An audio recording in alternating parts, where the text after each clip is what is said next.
Toutes les conditions sont réunies pour l'organisation des élections. Il faudra donc se préparer en conséquence, a dit Steve Ambikayi aux militants et cadres du Parti travailliste le week-end dernier. Loin du terrain des disputes politiciennes et autres calculs autour des élections prévues le 23 décembre 2018, au PT d'Ambikayi, l'élan vient d'être donné pour se préparer à affronter les urnes. Aucune déviation n'est envisagée au Parti travailliste par rapport aux joutes électorales projetées pour ce mois de décembre par le calendrier électoral publié par la CENI le 5 novembre 2017. Ambikayi donne le ton et rassure. L'initiateur du PT a indiqué que le gouvernement, auquel il fait partie, a la volonté de financer la Commission électorale nationale indépendante pour l'organisation des élections à tenir dans le respect de l'almanach électoral dévoilé. Du coup, au Parti travailliste, l'heure n'est plus au discours. Steve Ambikayi, se voulant visionnaire, a donné des orientations pour la victoire lors de prochaines élections. Le ton est donné au PT. Preuve ? Une coordination chargée du processus électoral a même été créée. Face aux sceptiques de la tenue effective des élections ce 23 décembre 2018, Steve Ambikayi rassure. Pour qu'il y ait élection, il faut des moyens et la CENI ne s'est jamais plainte parce que chaque mois elle reçoit de l'argent.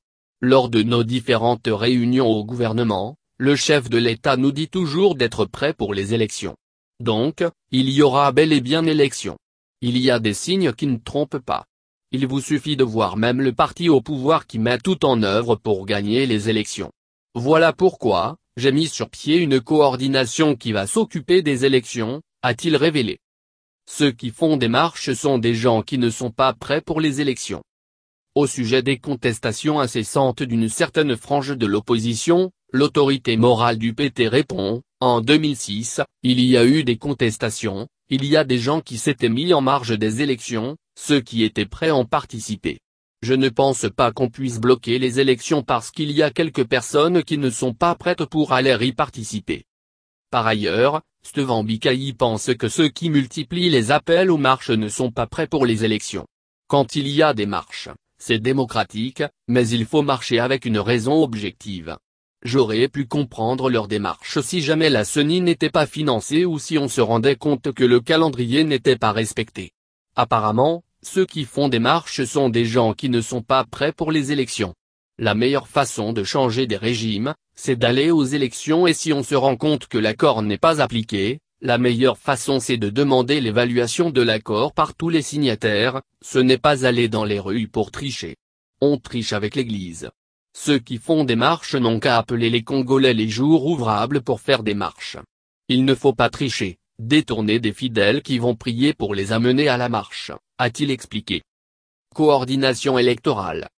Pour démontrer que le Parti travailliste est prêt pour les élections, Steve Ambikayi a mis en place, séance tenante, une coordination chargée du processus électoral. Il déclare que cette coordination est également chargée de gérer le parti pendant cette période électorale. Réagissant à la possibilité d'un autre dialogue, Steve Ambikayi pense qu'il y aura toujours des mécontents. Si on veut toujours aller au dialogue parce qu'il y a quelques personnes qui veulent être au gouvernement, surtout qu'on ne peut pas faire un gouvernement de plus de 300 personnes, il y aura toujours des mécontents. Alors, s'il faut chaque fois aller au dialogue, alors je crois que ça sera chaque année. Il y aura toujours des gens qui vont contester, il y aura toujours des gens qui seront contre ce qu'on va faire. Alors nous n'allons pas stopper le processus électoral pour attendre ces gens-là, mais je sais que tout le monde va participer, a-t-il conclu.